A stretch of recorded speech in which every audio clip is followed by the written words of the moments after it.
말씀, 베드로전서 5장 7절의 말씀입니다.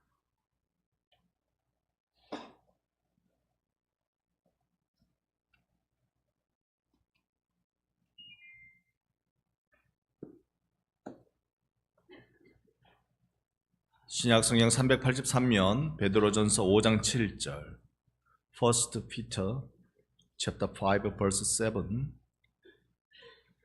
5장 7절 말씀을 우리 한 목소리로 함께 읽어보겠습니다.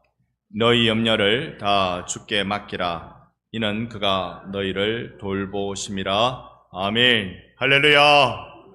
우리 앞뒤 좌우로 인사합시다. 잘 오셨습니다. 주님을 만나실 것입니다. 아멘. 아멘. 여러분, 오늘 정말 잘 오셨습니다. 이 시간 우리가 읽었던 성경 말씀 이대로 우리의 염려, 주께 맡겨지는 역사가 일어날 것입니다. 여러분, 혹시 전화기를 사용하시다가, 요즘 스마트폰이라고 말하는 이 전화기 사용하시다가 이거 좀 이상하게 느려지네, 흔히 버벅거리네, 이거 한번 경험해 본 적 있습니까? 이거 처음에 샀을 때는 이렇게 뭘 누르면 빨리빨리 샥샥샥 되더니 이거 왠지 이상하게 느려지고 뱅글뱅글 돌기만 하고, 그런 거 경험했을 것입니다.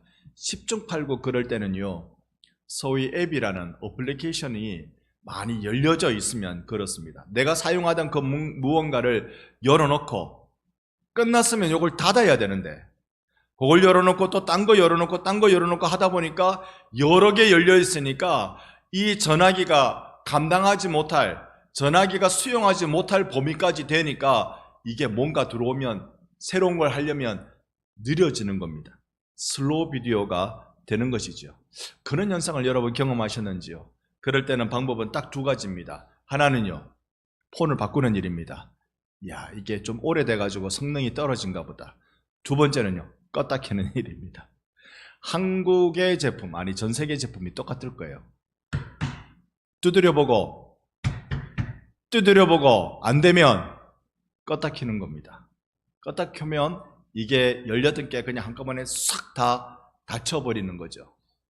우리 인생이 버벅대고 버퍼링 걸려 있는 듯이 뭔가 이게 시원하게 안 돌아가는 거, 아니 내 마음이 뭔가 이게 작동이 잘 안 되는 것, 이유가 뭔지 아셔요? 염려라는 놈을, 그것을 내가 염려하고는 그 다음에 꺼야 되는데 그 내용을 안 끄고 놔두고 또 염려 하나를 꺼내고 또 하나를 꺼내고 이렇게 하다 보니까 이 작은 마음이 그걸 다 감당하지 못해서 과부하가 생기는 것입니다. 오늘 여러분 혹시 과부하 걸린 채 이 자리에 오신 것 아닙니까? 그거는요, 고치는 방법은 어떻게 고친다고요? 바꿔야지. 근데 내 마음을 바꿀 수는 없잖아요. 그러니까 바꾸는 건 일단 안 돼요. 그 다음에는요, 껐다 켜야지. 나를 끄고 주님을 켜는 역사가 일어나기를 소망합니다. 껐다 켜야 돼요. 오늘 베드로전서 말씀을 우리 잠깐 읽었습니다. 베드로전서는 이 서기 62년에서 65년대에 쓰여진 걸로 신학자들이 그렇게 다 예측을 합니다. 그러니까 주 62년부터 65년 사이에, 여기에 여러분 눈으로 보시면 아시겠습니다만 13절에 보면, 5장 13절에 보면, 여러분 성경을 오늘 좀 펴놓고 계시면 제일 좋습니다. 5장 13절에 보면 택하심을 함께 받은 바벨론에 있는 교회가, 이 바벨론이 어딜까? 그게 설마 저 멀리 있는 바벨론일까? 그렇게 보지는 않아요. 이게 로마라고 봅니다. 로마의 별칭을 이렇게 초대교회가 썼다고 그렇게 봅니다. 그러니까 로마와 관계가 있어요. 그리고 이 편지는 주로 어디에 썼느냐 하면, 누구를 향해 썼느냐 하면 1장 1절로 돌아가 보면, 오늘은 여러분 졸릴 겨를이 없습니다. 성경을 왔다 갔다 해야 됩니다. 1장 1절로 가보면 누구에게 편지 씁니까? 본도, 갈라디아, 갑바도기아, 아시아, 비두니아 지역에 흩어진 나그네에게 편지 쓴다 그럽니다. 이게 다 어디냐? 몽땅 터키에 있는 지역입니다. 제가 아랫게 어느 목사님 만나서 터키를 이야기하다가 저를 탁 째려보시더라고요. 터키를 얘기합니다. 저를 딱 보면서 박 목사님 따라해봐요. 튀르키예.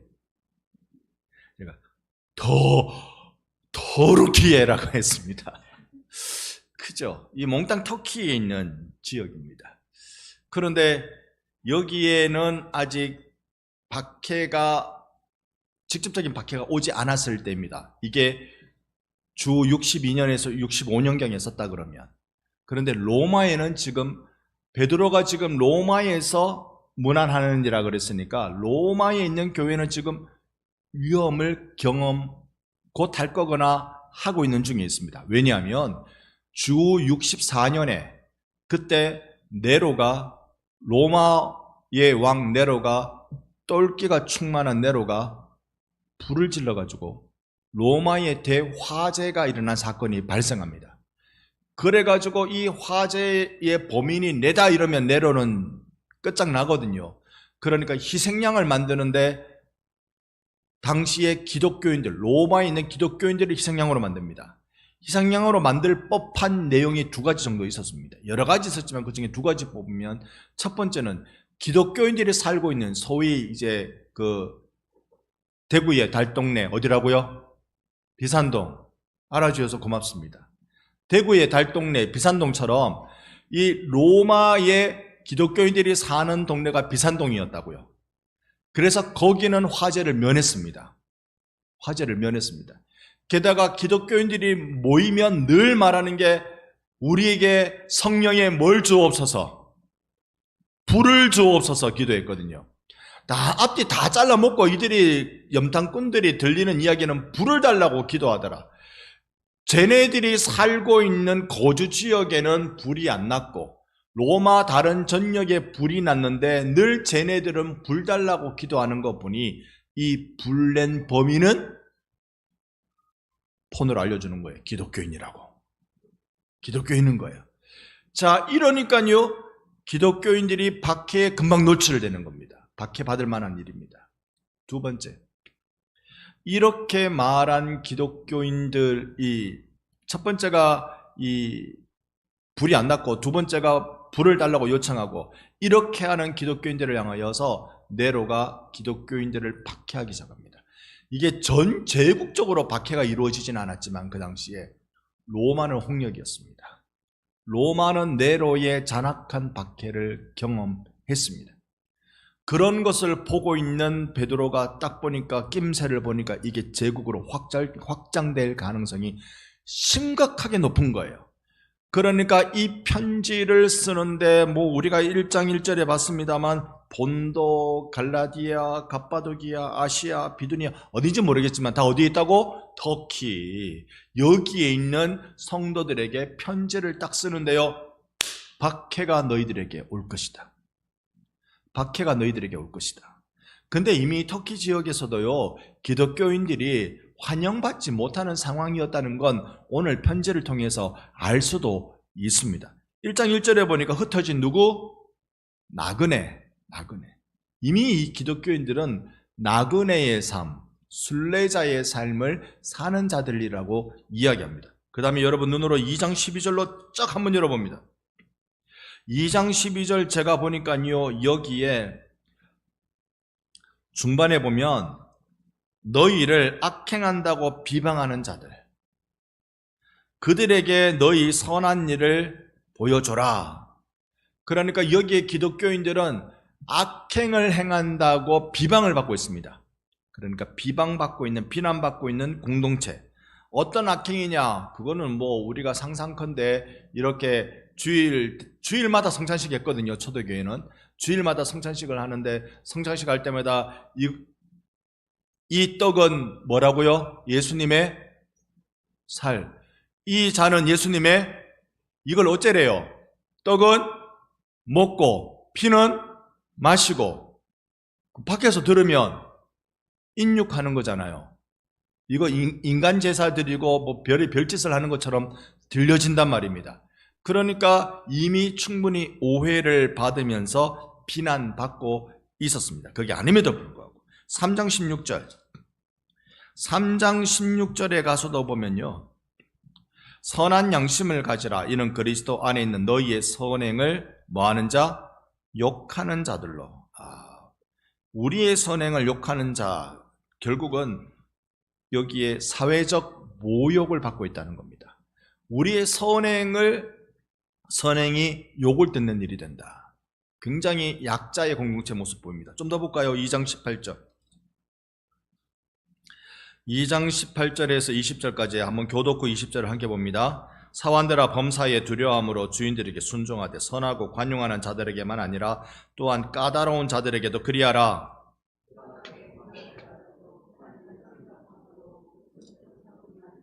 함께 봅니다.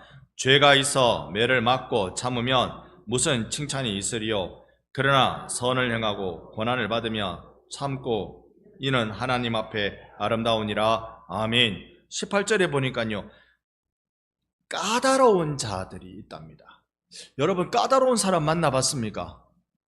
까다로운 사람이 까칠하다, 별스럽다 이런 뜻이기도 하겠습니다만, 여기서 이 까다롭다는 말은 이게 한 개인의 그 성향을 얘기하는 것이 아니라 그 사회의 관습이, 그 사회가 가지고 있는 가치가 굉장히 이상하게 꼬여 있다는 얘기입니다.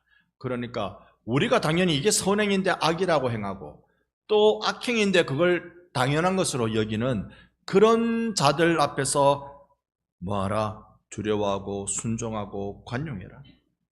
그리고 19절에 보면 부당하게 고난받는다. 이게 당시의 기독교인의 모습이었습니다. 억울함을 당하는 중입니다. 조금 더 그 억울함을 볼까요? 4장 3절. 제가 3절이면 여러분 4절. 4장 제가 3절 봅니다. 너희가 음란과 정욕과 술취함과 방탕과 향락과 무법한 우상 숭배를 하여 이방의 뜻을 따라 행한 것은 지나간 때로 족하도다.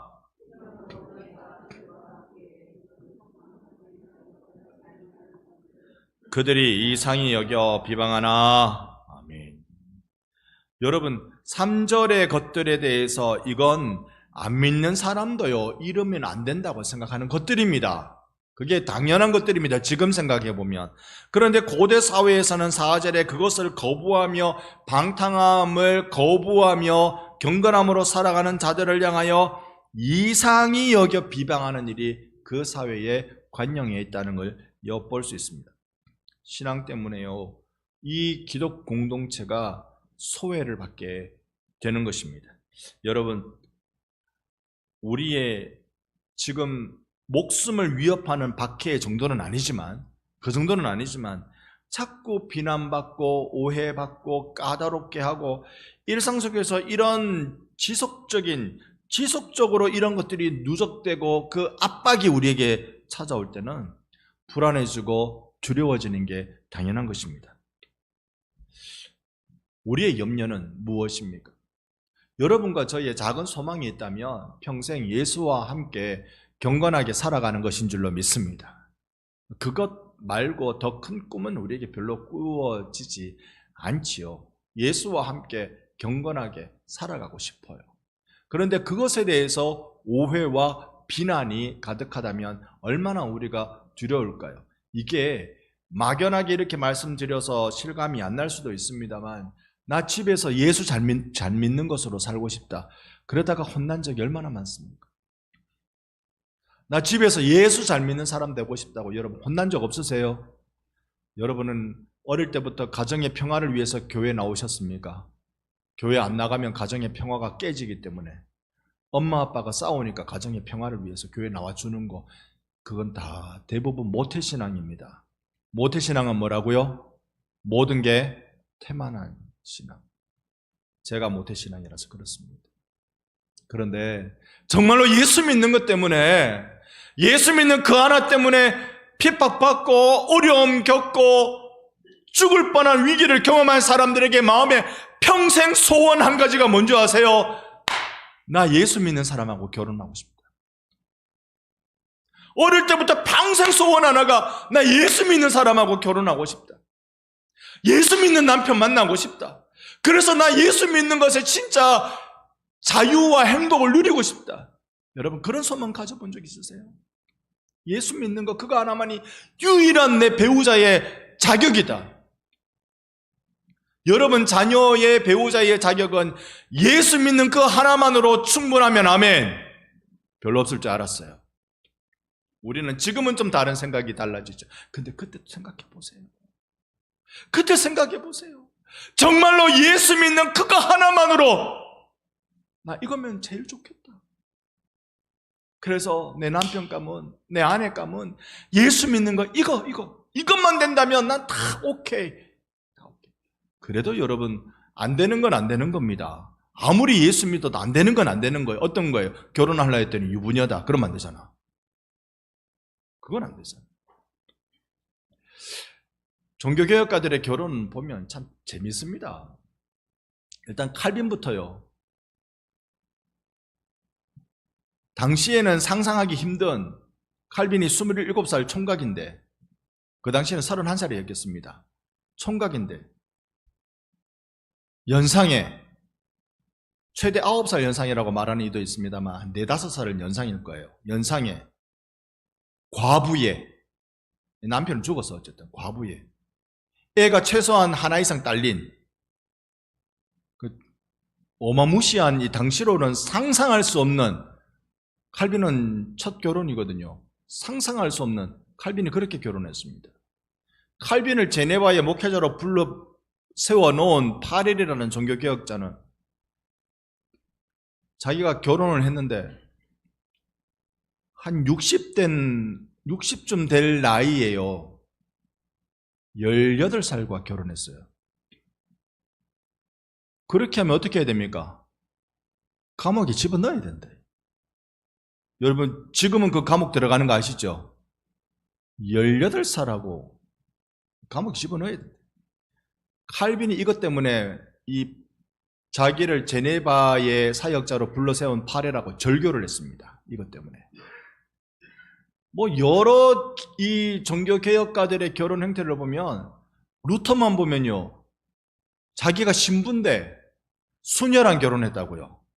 그거는 로마 카톨릭이 보면 뒤집어지는 일입니다.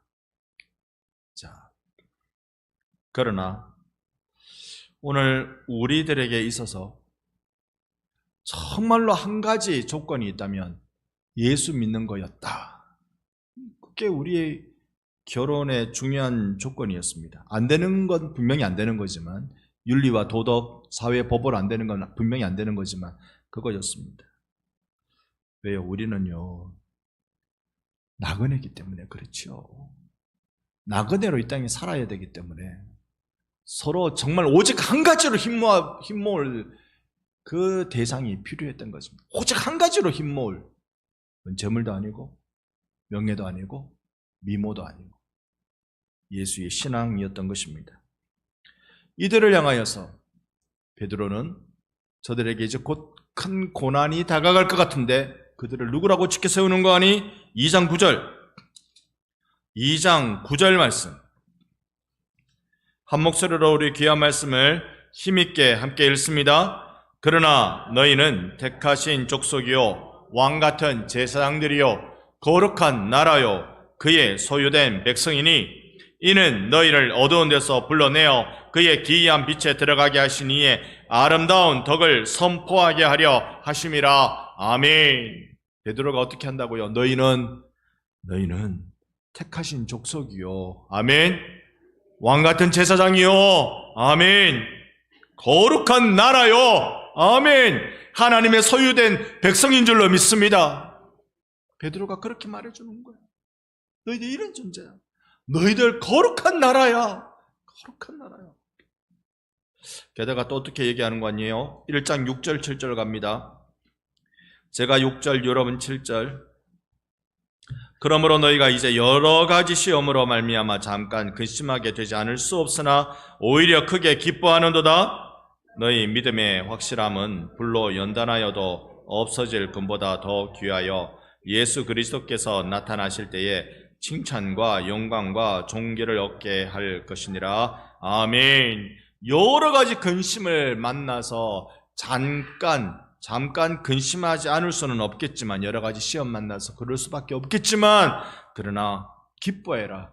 왜요? 우리가 그렇게 근심하고 고생하고 이게 믿음의 확실함 곧 불로 연단하여도 없어질 금보다 더 귀한 예수 그리스도께서 나타나실 때 칭찬과 영광과 존귀를 얻을 그 일을 너희들이 지금 하고 있다. 고난을 받느냐? 그 고난이 예수 오실 때 칭찬받고 영광받고 존귀하게 될 불로 연단하는 것보다 더 귀한 믿음의 훈련이라고 말씀해 주고 있습니다. 여러분, 고난받을 때마다, 예수의 이름으로 고난받을 때마다 하나님이 주시는 훈련과 연단으로 믿으시기를 축복합니다. 그래서 내가 순전해지는 일이 일어난다고요. 흔히들 농기계, 칼, 병장기 이거 만들 때 대장간에서 하잖아요. 불 샥샥 철을 해다가 불을 막, 여러분, 우리가 철이라고 칩시다. 불로 벌겋게 된 것만 해도 힘들어 죽겠는데, 맞죠? 내 인생에 불로 벌겋게 된 거 그것만으로도 힘들어 죽겠는데, 제일 벌겋게 됐을 때, 제일 달아올랐을 때, 제일 힘들 때 어떻게 합니까? 대장장이가 막 두들겨 팹니다. 막 두들겨 패요. 정신 못 차립니다. 여러분, 고난당할 때 정신 못 차립니다. 여기서 문제 터지고 저기서 나를 바라보고 이쪽고 저쪽고 어쩌고 저쩌고 감당 못합니다. 막 얻어 터질 때 어떻게 하라고요? 하나님이 나를 불러 연단하고 계시는구나. 그럴 때일수록 믿음을 지키시기를 바랍니다. 고난이 찾아올 텐데, 너희들에게 고난이 다가올 텐데, 그 고난을 어떻게 여기느냐? 불의 연단으로 여겨라. 불의 연단. 여러분, 그럴 때 언제 우리가 그것을 인정받습니까? 고난받을 때는 모릅니다. 그런데 고난받고 난 뒤에, 그 고난의 시간을 지나고 난 뒤에 내 구주 예수께서 다시 오실 그때의 칭찬과 영광과 존귀를 얻게 해주실 줄로 믿습니다. 우리 그날을 바라보고 걸어가는 것이죠. 그래서 성경은 이렇게 우리를 권면하고 위로합니다. 5장 10절로 한번 가보겠습니다. 베드로는 계속 나그네의 공동체를 견고하게 세우는, 터키에 있는 이 수많은 그리스도인들을 견고하게 세우기 위해서 어떤 말씀으로 권면할까? 5장 10절이 그렇습니다. 같이 한번 읽어봅니다. 모든 은혜의 하나님 곧 그리스도 안에서 너희를 부르사 자기의 영원한 영광에 들어가신 이가 잠깐 고난을 당한 너희를 친히 온전하게 하시며 굳건하게 하시며 터를 견고하게 하시리라. 아멘. 잠깐 고난. 우리의 고난은 얼마만큼이라고요? 길이가 잠깐. 고난 당하고 있을 때는 이게 잠깐이 아닙니다. 이 자리에 오신 여러분들은 대다수 청소년 시절에 어려운 시간을 겪으실 수가 있으셨어요. 왜냐하면 그때는 우리나라가 힘들어도 많이 이제 과도기적 힘듦이 있을 때였기 때문에 그렇습니다. 끼니가 제대로 해결 안 되는 모습을 경험하셨거나 그 모습을 본 사람도 있으실 거예요. 여러분, 예를 들어 보릿고개가 있을 때, 우리나라 60년대까지는 그랬죠. 새마을 운동 일어나기 전까지는 우리나라 보릿고개 있었습니다. 보릿고개가 있을 때 아이고, 또 춘궁기가 찾아오나, 또 보릿고개가 찾아오나, 이거 경험했던 분들이 그때 그 경험할 때 그 기간이 짧았을까요? 길었을까요? 어땠을 것 같아요? 엄청나죠? 엄청나죠? 그런데 이제 한 세월 지나서 지금 보릿고개는 상관없고, 이것만 문제인 이 상황 속에서 그때를 생각해보면 그 세월 잠깐이었죠. 잠깐이었죠. 근데 이렇게 옛날에 힘들었는데 지금 괜찮은 세월을 보내는 건 참 좋습니다. 옛날에 힘들었는데 지금 더 힘들면 그게 이제 사람을 어렵게 만드는 거잖아요. 그런데 태어나서 힘들어서 죽을 때까지 힘드는 사람도 있습니다. 경건하게 살고자 할 때 더욱더 그런 일이 일어나기도 했습니다. 그런 자들에게 있어서 평생은 잠깐이었을까요? 긴 것이었을까요? 주님 앞에 설 때 잠깐입니다. 우리 하나님의 시간 계산법 여러분 잘 아시죠? 1000년을 하루같이. 하나님의 시간 계산법이에요. 우리는요, 하나님 나 100년을 이렇게 힘들게 살았어요. 내 사는 세월 하나님 보셨지요? 내가 어릴 때 태어날 때부터요, 청소년 때부터요, 청년이 돼가지고요, 어른이 돼가지고요, 노년이 돼가지고요, 하나님 내가 마음 편할 날이 하루도 없었어요. 고생하다가 하나님 앞에 섰어요. 100년을 이렇게 살았어요. 얼굴 벌겋게 해서 하나님 앞에 하소연할 때 그 하소연 하나님 다 들으시고 아들아 딸아 너 정말 고생 많았다 콕 안아주시고, 그래서 우리는 천국을 사모하는 거예요. 콕 안아주시고, 그리고 하시는 말씀이 근데 아들아 딸아 내게는 1000년이 하루 같았단다. 내 주 예수 십자가에서 죽으시고 하나님의 귀한 아들 독생자 예수 십자가에서 죽이시고 하나님께는 딱 이틀 지났어요. 하나님의 계산법으로는 딱 이틀 지났어요. 사람들은 주님 왜 안 오십니까? 왜 안 오십니까? 이렇게 고통당하고 박해받고 초대교회 때는 끌려가 죽고 지금도 예수 믿는다는 것 때문에 고개 들고 다니기 힘들고 하나님 왜 안 오십니까? 왜 안 오십니까? 할 때 하나님 뭐라고 하시겠어요? 얘들아 내게는 딱 이틀밖에 안 지났어. 예수 믿고 구원받아야 될 백성을 나는 기다리는데 2000년을 기다렸는데 그게 쏜살같이 지나서 내게는 이틀밖에 안 지났어. 여러분 우리의 잠시 고난이 하나님께 영광이 되는 줄로 믿습니다. 여러분 고난을 잠깐 내가 받는 이 고난을 장차 올 영광과 비교할 수 없다는 것을 우리 기억하십시오. 이런 성도들을 향하여서 오늘 베드로가 이렇게 그들을 권면합니다. 5장 7절 오늘 읽었던 말씀 다시 한번 읽어보려고 합니다. 5장 7절 말씀 함께 읽어봅니다. 너희 염려를 다 주께 맡기라. 이는 그가 너희를 돌보심이라. 아멘 아멘. 염려를 다 주께 맡기라. 우리 제발 이렇게는 하지 맙시다.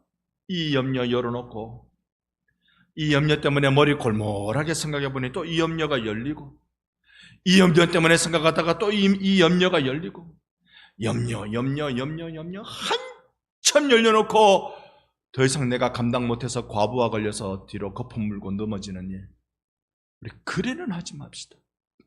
염려 안 할 수 있겠습니까? 하나님이 염려하지 마라 했는데 그거 순종 잘하고 살 우리가 또 아니잖아요. 우리가 또 순종 잘하고 살 우리는 또 아니거든. 우리가 또 이렇게 성질머리가 고약해가지고 또 내 하고 싶은 대로 좀 해야 되거든.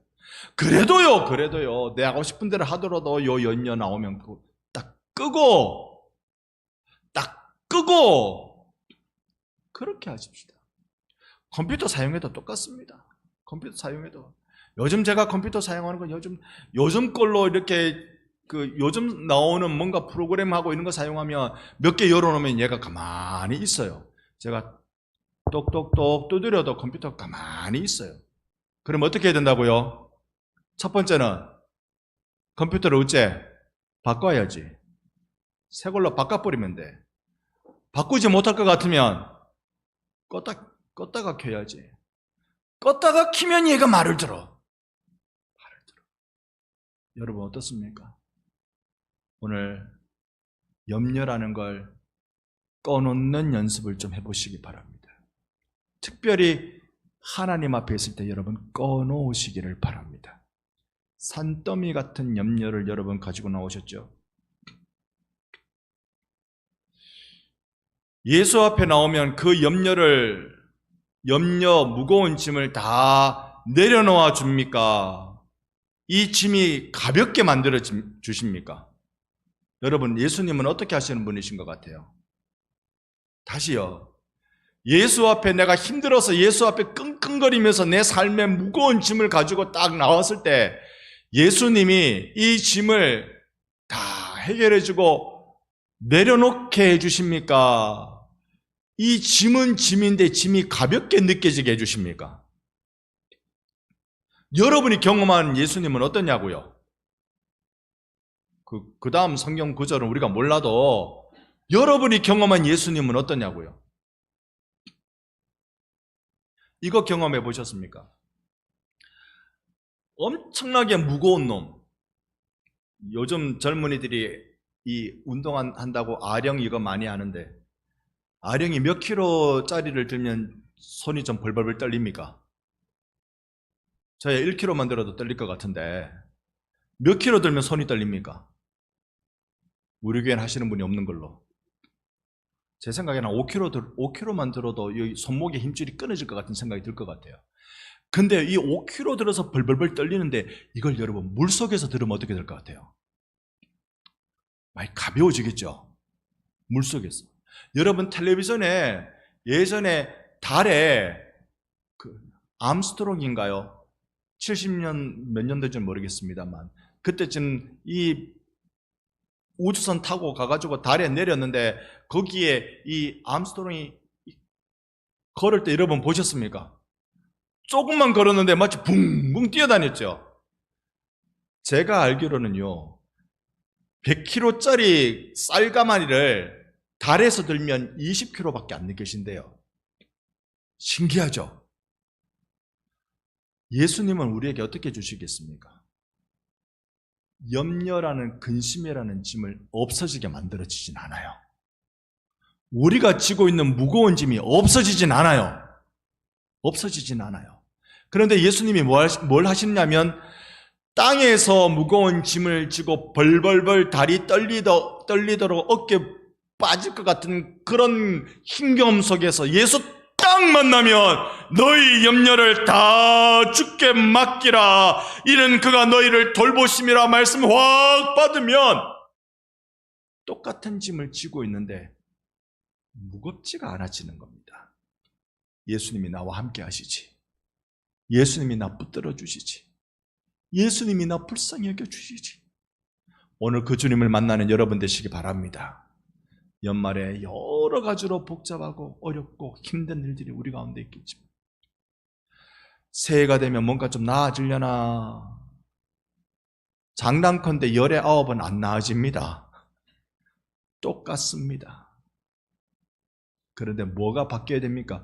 염려가 탁탁 끼는 거예요.